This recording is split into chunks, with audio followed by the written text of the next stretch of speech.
Sure, you can cry that, oh, it's not like YouTube on TikTok, but you know what? The platforms are going to do what they're going to do to be the best for their audiences, to drive the most views, to drive the most revenue, to drive the most growth.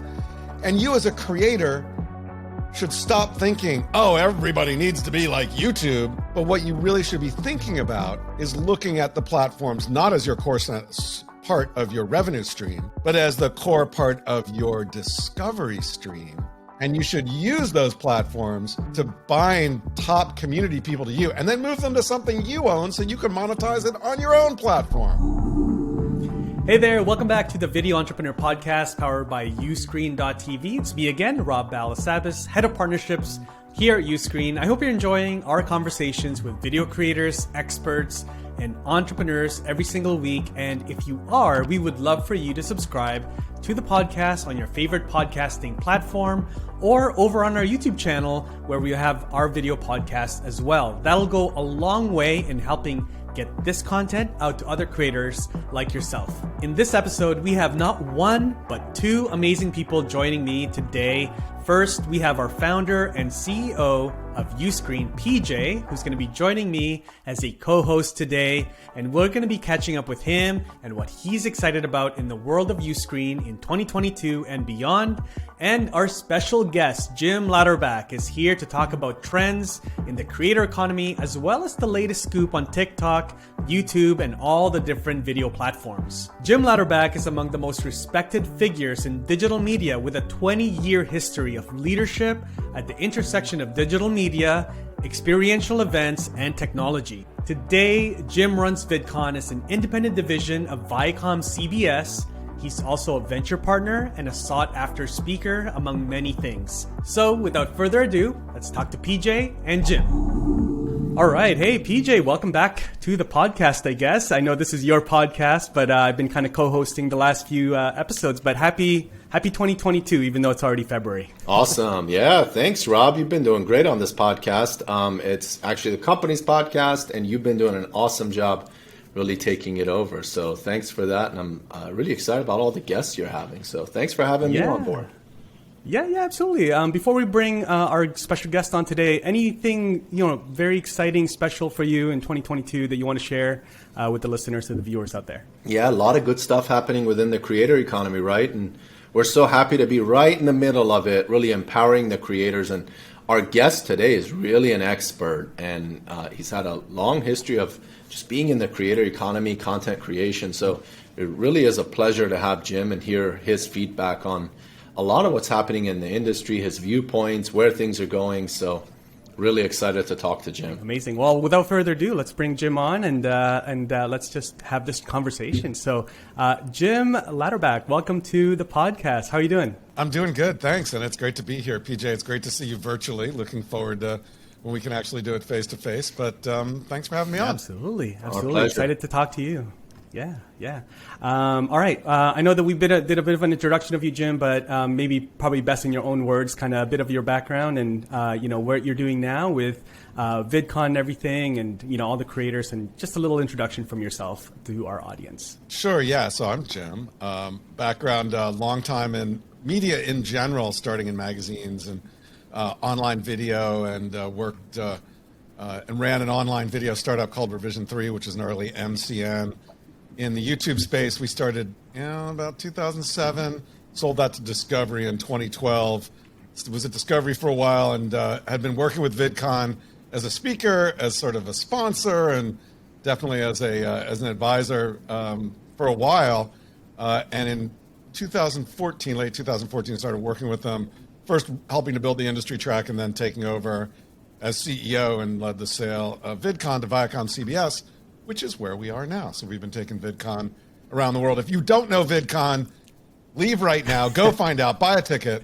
We're the biggest collection of online video events, festivals, summits, and conferences about community-first media and online video. And we're all around the world, but our next big event in the U.S. is the third week of June in Anaheim, where we usually are, and we will be back. It's like the mecca for creators, isn't it, VidCon? So that's awesome. Very good, awesome. Well, let's dive right into things. Jim, we really enjoyed your reaction piece on LinkedIn to Hank Green's TikTok sucks video. And so maybe from your own words, let's start with that. You know, what's your thoughts on sort of Hank Green's point of view on TikTok and YouTube and monetization for creators? And what are some of the more broader trends that you're seeing in the creator economy in, you know, this year and beyond? Well, yeah, and some of the topics around that. I mean, I think when Hank, if you don't know Hank Green, he's OG YouTube, been on YouTube since, I don't know, 2005, 2006, 2007, something like that, with the Vlogbrothers and then his own thing, and built a great business on the backs of YouTube, and everything from AdSense and sponsorships in his YouTube videos to, at one point, YouTube actually gave him a chunk of money, along with about 100 other people, to launch new channels, and I believe that's how he launched SciShow and Crash Course. And Hank, as a lot of creators do, has been working on other platforms as well, Instagram and TikTok, and dabbling in Snap and other places. And his video was very much part of a trend of a bunch of people being transparent about how much they were getting paid on YouTube and on TikTok. And in many ways, the, you know, dollars or cents per view that Hank saw on TikTok, just like other people, like Mr. Beast and others, is a lot less than on YouTube. And so he came out and said, you know, hey, this is a problem. I get paid for more views on YouTube than I do on TikTok. And then talked a little bit about the creator funds that we're starting to see across a lot of the platforms, but specifically around how TikTok, as TikTok grew bigger, the payments, and he was in the fund, he's in the fund, he would get less for it. So he, and Hank has done this to a lot of different platforms, is when he has issues with platforms monetization or other things, he's very vocal about it. And one of the things we all love about Hank is he is a creator advocate first. And so a lot of what he did in his video about TikTok was to be very creator advocate first. So that is just a quick recap. I mean, Hank could do a lot better than me, and I didn't have all the salient points. But I think those are generally his theses, whatever. Yeah. And you put out sort of a reaction piece on LinkedIn in your, LinkedIn newsletter, and just kind of summarize that and your thoughts, from Hank Green's video, and, sort of your message to creators.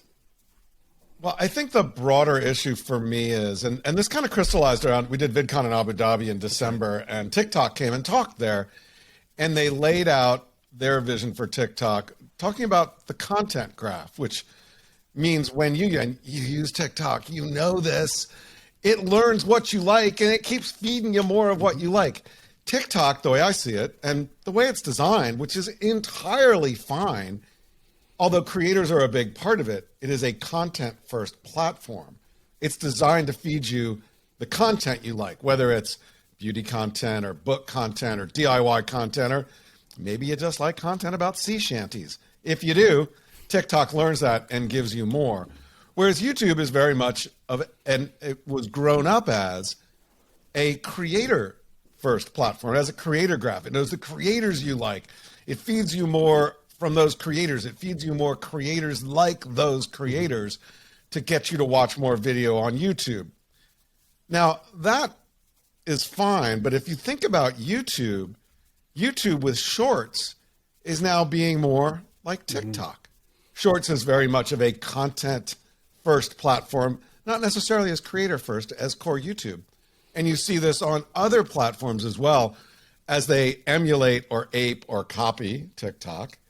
They end up becoming more focused on feeding you better content algorithmically that feeds into the content it thinks you like, rather than thinking about creators. So I think the overall trend here is that these platforms are getting more focused on feeding you content, less focused on feeding you or deepening or growing the relationship between you as a creator and the audience, the communities that are there. And that, yes, TikTok may be in the forefront of this, and its success has been amazing, right? But all the platforms are moving to that. And if you're a creator, sure, you can cry that, oh, it's not like YouTube on TikTok. But you know what? The platforms are going to do what they're going to do to be the best for their audiences, to drive the most views, to drive the most revenue, to drive the most growth. And you as a creator should stop thinking, oh, everybody needs to be like YouTube, and more start thinking about yourself as a direct-to-consumer brand. And as the platforms change, figure out how you as a creator can leverage those platforms to build the best business for you as a creator. And to me, that means, yeah, you can do great stuff on YouTube and TikTok and Snap and Insta and all those places, and they're going to pay you some money. But what you really should be thinking about is looking at the platforms not as your core part of your revenue stream, but as the core part of your discovery stream. And you should use those platforms to bind top community people to you and then move them to something you own so you can monetize it on your own platform. Nice. So, Jim, you're speaking to the right guys here then. So I love what you're...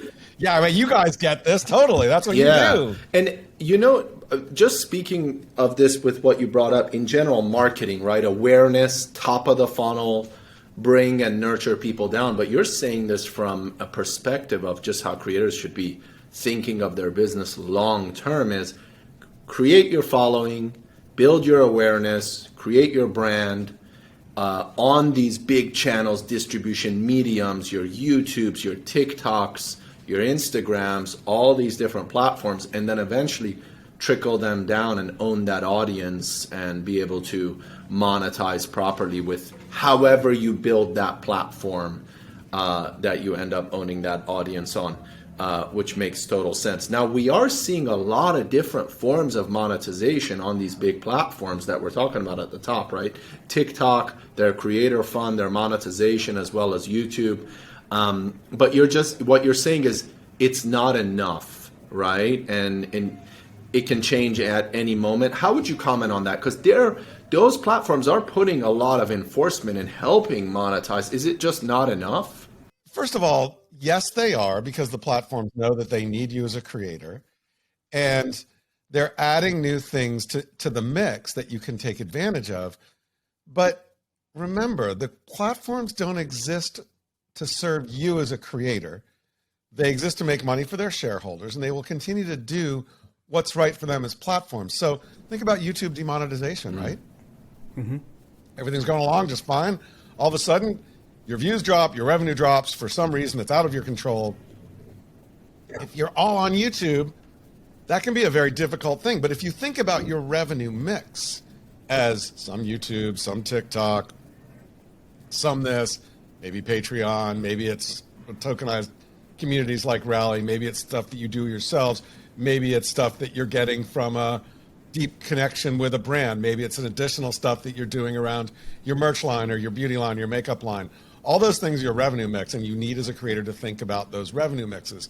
I will say, so one interesting thing that sort of came out as it's like maybe it was the next week, but both Instagram and TikTok news reports came out that they were experimenting with subscriptions. So you could build a community on TikTok, and then you could sell subscriptions to them, and then you got some direct money from your fans. You didn't even need to go to Discord or go to Patreon or go somewhere else to do that. That's really good. By the way, I commend both those platforms for looking into that, and I commend YouTube for all the work they're doing. But again, you exist at the sufferance of the platforms. And let's say, and I don't know the answer to this, and I'd love to know the answer to this. Let's say you do a TikTok subscription, right? And you've got 1,000 people that are subscribing for $1 a month. Great, awesome. You know what? But what happens if you decide next week that you want to move all 1,000 of them, or as many as possible, over to your new Discord community, because Discord's offering subscriptions and you think you do a better job over there? Will TikTok let you do that? Will they give you direct connections to your audience to be able to talk to them about moving them? Do you own the audience, or does TikTok own the audience? Does Instagram own the audience, or do you own the audience? And like I said, I don't know the answer, but fundamentally on these platforms, they own your audience. And you have a relationship with them, but you can't talk to them directly. So is that going to change? How's it going to change? I don't know, but I hope the platforms give creators a better ownership of their audience. So if they do decide to do something on, say, Discord or Patreon or Rally or Roll or somewhere else, they can do that by talking directly to their audience. To me, that's the fun. The core that it comes down to is, do you own the relationship, the connection, the communication with your top fans? Whether it's top 10%, 5%, 20%, whatever, because those are the ones in the end that you can leverage through whether it's subscriptions on TikTok or your own thing off platform. Yeah, great advice there, Jim. I love the way you put that the platforms own the audience, you just have a relationship with them. It couldn't be more true, right? You can't even get access to emails from almost all the platforms or all of the platforms that you listed. So you can't even contact them directly. It's amazing, right? How deep creators have gotten into these ecosystems and subscriber numbers and audience size and so forth, and they don't even have access to the data. The only way is to nurture that audience down to some type of monetization outside of those platforms. Like you said, the platforms are aware of it. Maybe they will address it, but still, is there enough funds to go around, and how much of that audience will you own? So I love your take on that. Well, and this is one of the reasons why we see a rise of link in bio companies, right? Like whether it's Linktree or Koji or others, because you get one link in Instagram, you get one link in TikTok, and you better link to something that's powerful that'll drive people to maybe something you own or somewhere else. And so it's kind of sad that that's the only way that you can communicate with your audiences, with that one link and send them places, but that's the way it is. So I think the ultimate here is, if you're a creator and you really want to make a business of it, think of yourself as a small business owner, an entrepreneur. Look at your revenue mix, look at your customer acquisition costs, look at the things that you're driving people towards, and figure out what the most profitable aspect of your revenue mix is, and then intelligently try to move people from the less profitable part of your revenue mix to the more profitable part of your revenue mix. I know it sounds complicated and difficult, but there's also a difference between I'm a creator and it's a hobby, and I'm a creator and this is my life. Yeah, great input. Love that, Jim. That was very informative on the owning the audience part of platforms is just key, especially if you're building a business, right? And a lot of creators, they get into this just kind of building a following and having some fun, and then it turns into something. The audiences grow, especially with platforms like TikTok. I mean, Hank Green's been on YouTube for a while, and he's got 600,000 followers. He has 6 million on TikTok, right? And then he just showed how much money he was making, and it was unbelievable. So, but here's the value that Hank got for being on TikTok. Yeah, he didn't make as much money maybe per view or per viewer or subscriber or whatever on TikTok, but he reached 6 million people, right? Mm-hmm.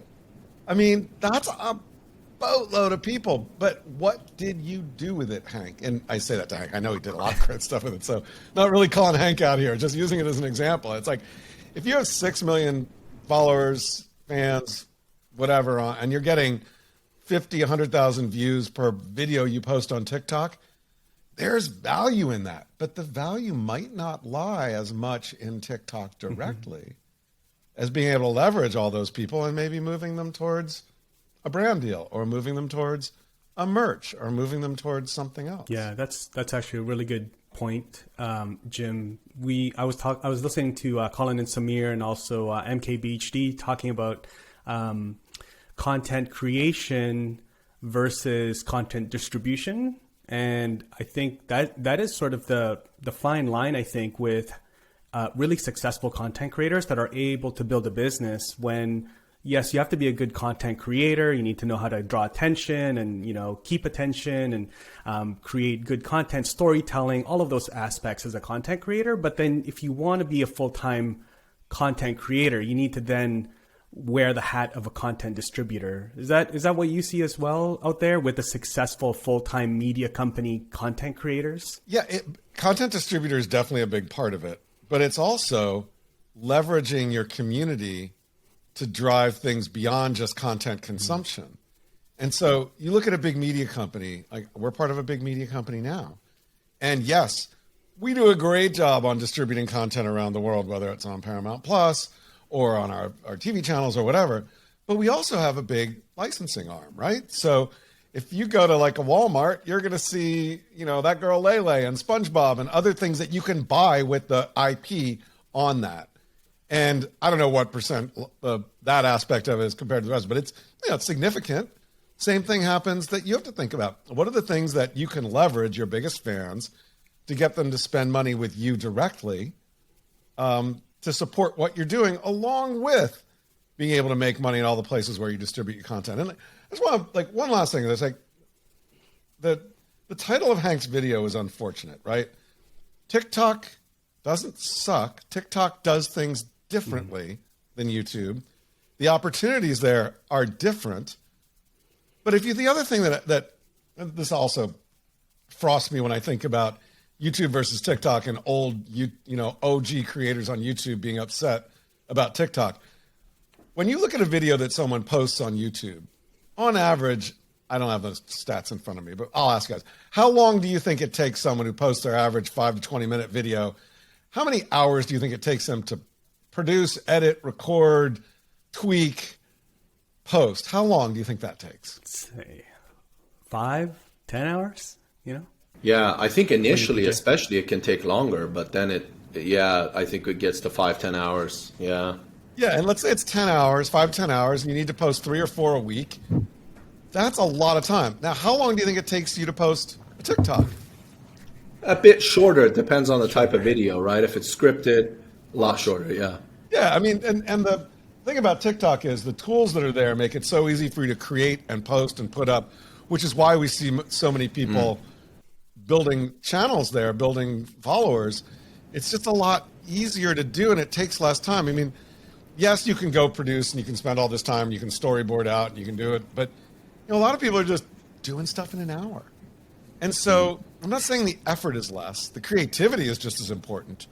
But there is something a little bit different about a TikTok video that, we just shouldn't look at them as the same. We should just look at them as part of our distribution network, as you said so succinctly, Rob. Yeah, I like what you said earlier. It's just looking at the platforms and differentiating revenue streams or different revenue streams versus discovery streams. I think TikTok, for a lot of creators, falls into the discovery stream if you're a YouTuber. And a lot of YouTubers I know are trying to, use TikTok and leverage the views and the attention on TikTok to drive them to YouTube.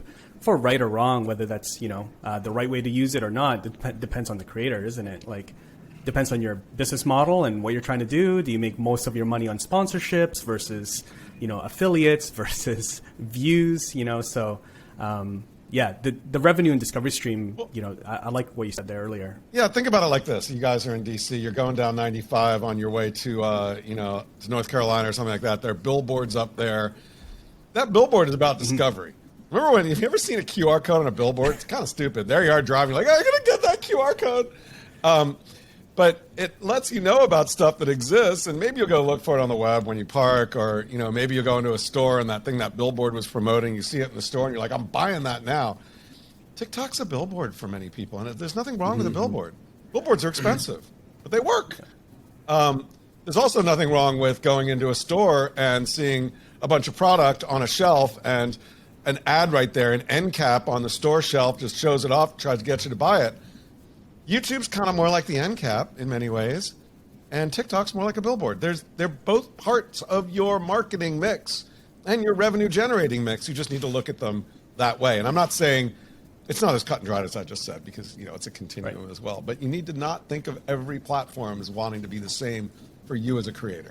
Right, absolutely. So I guess in reality then, TikTok doesn't suck, as depending, even if Hank Green's title is like that, it doesn't actually suck because there is a lot of benefits for creators on TikTok.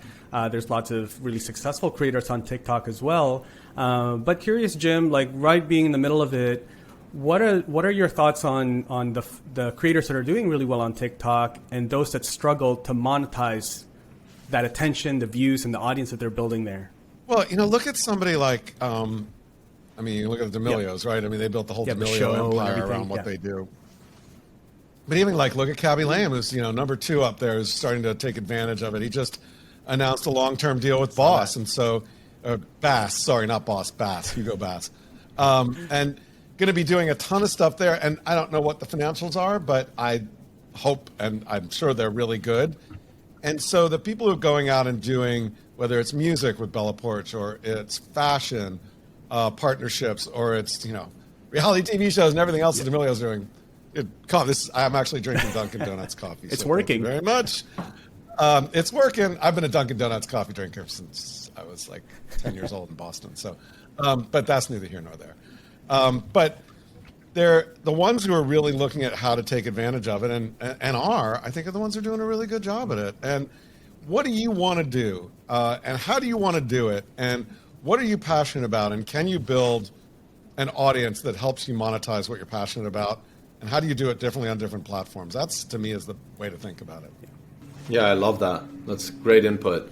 The ability to really build a following and then be able to monetize your passion is, kind of what inspires so many people. And you said it best, like with Hank, you look at 6 million people he's able to reach with his information and his views. And that's just amazing. How else can you get in front of 6 million people?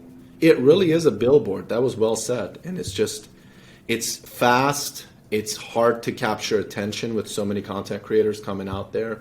And that's one thing Hank said, as more creators come on board and there's more content, the more diluted everything gets, right? Especially he was referring to monetization, but possibly it could be the attention span as well. And it could just be all the content loops that are kind of the AI is built for you. And we see that on YouTube.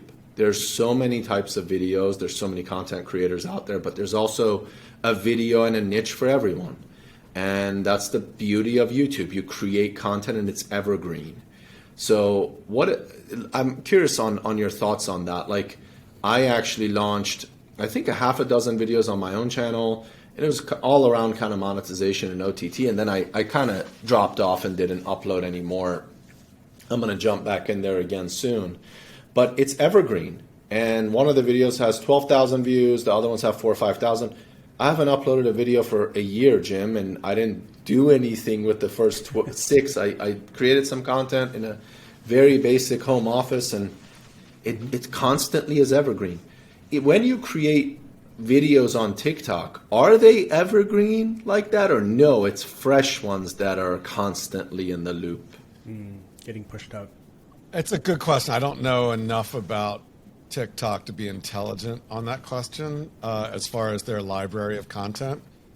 I've got to assume it's more temporal because it's very trends-based, it's very hashtag-based. But I don't know, and that's I wish that we had better access to the analytics of TikTok than we do right now, but I think and hope that will come. I do think that,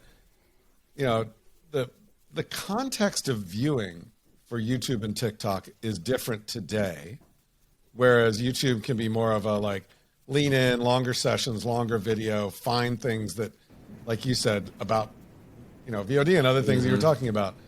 Whereas TikTok can be more ephemeral. I've got time. Let me see what's going on. Suck me in for 45 minutes or an hour.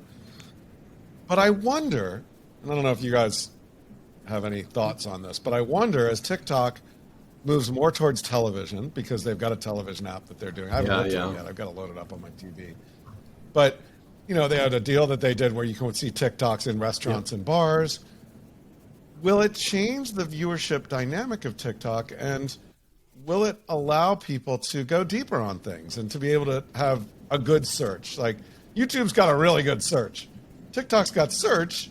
It's not the best, but I was trying to find smashed Brussels sprouts to find the first smashed Brussels sprouts recipe. Remember when smashed Brussels sprouts was a thing? If you look at my, I actually wrote about this in today's newsletter about how TikTok owns trends worldwide, globally. But if you think about, and I wanted to link to the first person who put up the smashed Brussels sprout recipe as an example of how they own food. It was really hard to find. And I had to go to YouTube, I had to go to Google to find it. And so, but over time, do they do a better job with that? Does it become a repository versus just an ephemeral entertainment medium? I don't know. But we'll see. I don't know. Yeah, the part that you just hesitated at the end, you're like, I don't know, I doubt it. I felt like you were going to say is one of the things that makes platforms so successful is they focus on very specific things. That's the thing with technology, right? Every software has a very specific use case and expertise that it follows. And it's really hard to build software, you know, and I see that. And you look at Instagram, you're like, they haven't changed anything in forever. But everything is so meticulously placed and tested, and it's the same, you know, as you're saying for TikTok. So these issues they're aware of, or these, you know, opinions that we're saying they're aware of, I'm sure. How much can they change? We don't know, because. Well, and do you want to change? Exactly. Well, if you have a great audience and it's growing dramatically, do you want to change? I will say, though, that if you look at YouTube, for example, it is now many things to many people, right? Yeah. It's also, over 15 years old. Same thing with Amazon. They're the everything store. It started with books. Now you can buy everything there. So there's an argument that there is a place for the everything thing, but it doesn't mean that those sort of core go into a niche players don't exist and there's no space for them. TikTok's a great example. Snap's a great example. LinkedIn is a great example of places that are core to what they do, and they're not trying to be everything for everybody, and that's okay. Yeah, I think it is a little confusing and sometimes I think frustrating for content creators because all of these platforms do have similar features. Like TikTok started as a short form, but now they're extending the videos that you can upload there to like 5 minutes and like longer. Same thing with YouTube. Now it's going from long form to also vertical shorts, right? And man, we're not even talking about the audio space, you know, Clubhouse, and now there's Twitter Spaces, and LinkedIn has audio rooms. Like, as a content creator, you have all these things coming at you, and I think sometimes there's the opportunities are immense, right? You can build pretty much, as long as you have a strategy, you can build a business, but then also the options for content creators on where to post and what to create, that can be very exhausting, right? And yeah, it's exhausting to be a creator right now. I mean, there are new tools and new companies that are trying to help that out, whether it's someone like Jelly Smack that is making it easier for certain people to take content they do for YouTube and distribute it other places. I think we'll see other people helping with that as well, to, you know, Stir and Pearpop and others who are really trying to help. But it's tough. And again, it's where being able to look at your numbers, being able to see where the best revenue per effort comes from. It's actually revenue per effort, per post, per this, per that. Where does the best revenue mix come from? Where do your customers come from? And how do you lean into that? And, you know, it's interesting that we've got Tubular and we've got TubeBuddy and we've got vidIQ, a lot of good data there.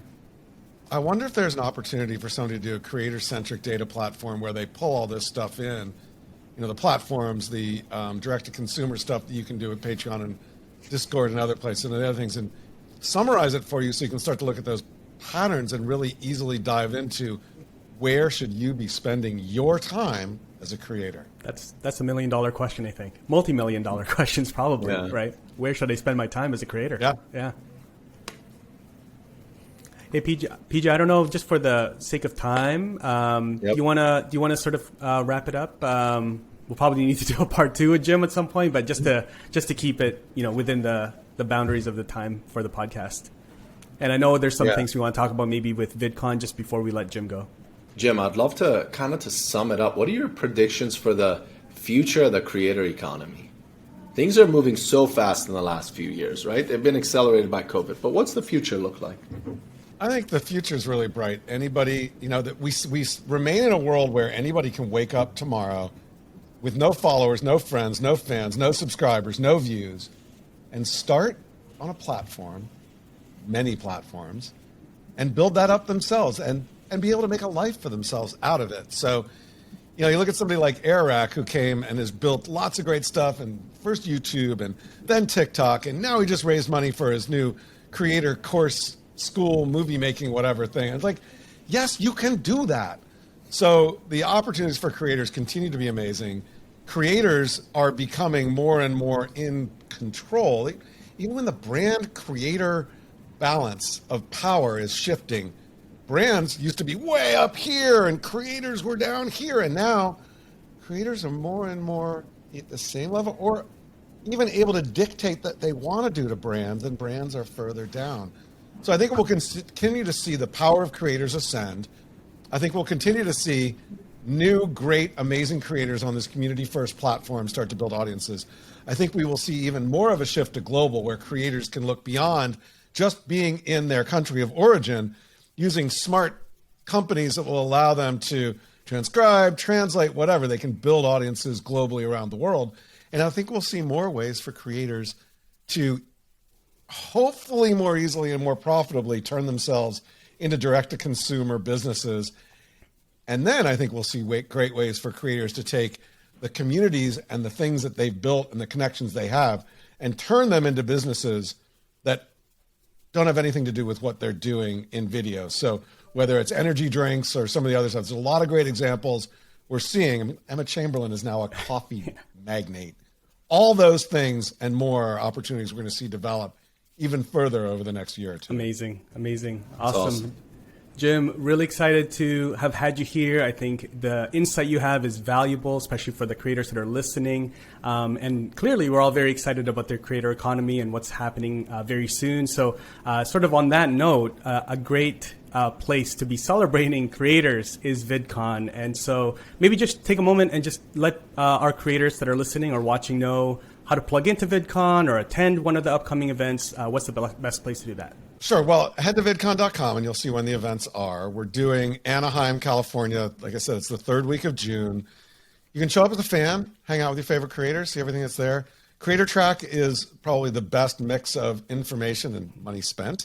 So, and that's where you can learn and meet other creators, learn from top creators, learn how to grow your audience and all the stuff we're talking about. And then you're really building a business and want to talk to the business leaders. The industry track there makes a lot of sense. We're doing events around the world this year as well. So Mexico, Asia, and Singapore, and Sao Paulo, and many more to come. Stay tuned for that. And I would encourage you to, if you can, head over to my LinkedIn, Jim Louderback, J-L-O-U-D-E-R-B, J Louderby. Sign up for my Inside the Creator Economy newsletter, because keep up to date on all this stuff and have a little bit of fun too. So happy to see, hopefully, people listening here, see you at one of our events or one of the other events that are growing up around the world about the creator economy and how we're all building this new world. Fantastic. Thank you so much, Jim. Thank you so much, PJ. And thank you for listening. And we'll see you all in the next episode. Thank you. Thanks, Jim. Thanks, guys. I hope you enjoyed this episode. If you've gone this far, can I ask you for a quick favor? Would you be kind enough to give us a review on Apple Podcasts? Because that would be so awesome. Again, that will really help this podcast get out to other creators just like yourself. And again, if you want to learn more about Uscreen for your own business, or maybe you want to join our affiliate partner program, head over to uscreen.link/podcast to get more information. And I'll see you in the next episode.